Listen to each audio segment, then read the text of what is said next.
எல்லாரும் எப்படி இருக்கீங்க? நல்லா இருக்கீங்களா? வாங்க சுலபமாக பண்ணக்கூடிய பிரெட் அல்வா வீட்லேயே எப்படி பண்ணுறதுன்னு பார்க்கலாம். ஒரு அகலமான கடாயில் 2 டேபிள் ஸ்பூன் அளவுக்கு நெய் சேர்த்து, நெய் நல்லா காஞ்சதும் அதில் ஒரு 5, 6 முந்திரி பருப்பு, ஒரு 5, 6 கிஸ்மிஸ் பழம் சேர்த்து, கிஸ்மிஸும் முந்திரி பருப்பும் நல்லா இந்த நெய்யிலேயே வாசம் வர அளவுக்கு வறுத்தெடுத்துக்கிடலாம்.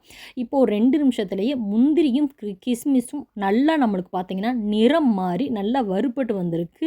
இதை நல்லா ஒரு தட்டுக்கு மாற்றி எடுத்து வச்சுட்டு, ப்ரெட்டு வந்து ஒரு 7 ப்ரெட் இருக்குங்க. கொஞ்சம் பெரிய பீசஸாக கட் பண்ணி இதிலேயே அதே கடாயிலேயே நெய் வேணும் அப்படின்னு நீங்கள் சேர்த்துக்கோங்க. சேர்த்துட்டு இதை நல்லா வறுத்தெடுத்துக்கரலாம். ஒயிட் ப்ரெட்டுக்கு பதிலாக நீங்கள் ப்ரௌன் ப்ரெட்டு கூட இதே இடத்துல நீங்கள் யூஸ் பண்ணிக்கலாம். இப்போ ப்ரெட்டு வந்து நல்லா வறுபட்டுருச்சு.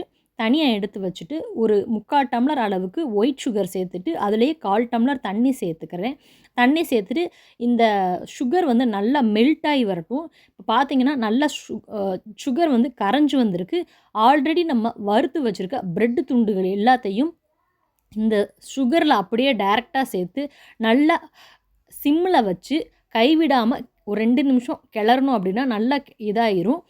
ஒரு 1/2 டம்ளர் அளவுக்கு திக்கான பால் சேர்த்து நல்லா கைவிடாமல் கிளறி லாஸ்ட்டில் வேணும் அப்படின்னா நம்ம நெய் சேர்த்துட்டு வறுத்தெடுத்து வச்சுருந்த முந்திரி பருப்பு கிஸ்மிஸ் பழத்தையும் இது கூட சேர்த்து நல்லா குழந்தைங்களுக்கு கொடுத்தோம் அப்படின்னா நம்ம வீட்டிலேயே பண்ணக்கூடிய சுலபமான பிரெட் அல்வா நொடியில் தயாரிடுங்க. அவ்வளோ ஒரு எம்மியாக இருக்கும்.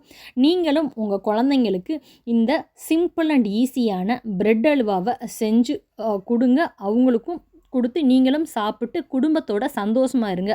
பாய்.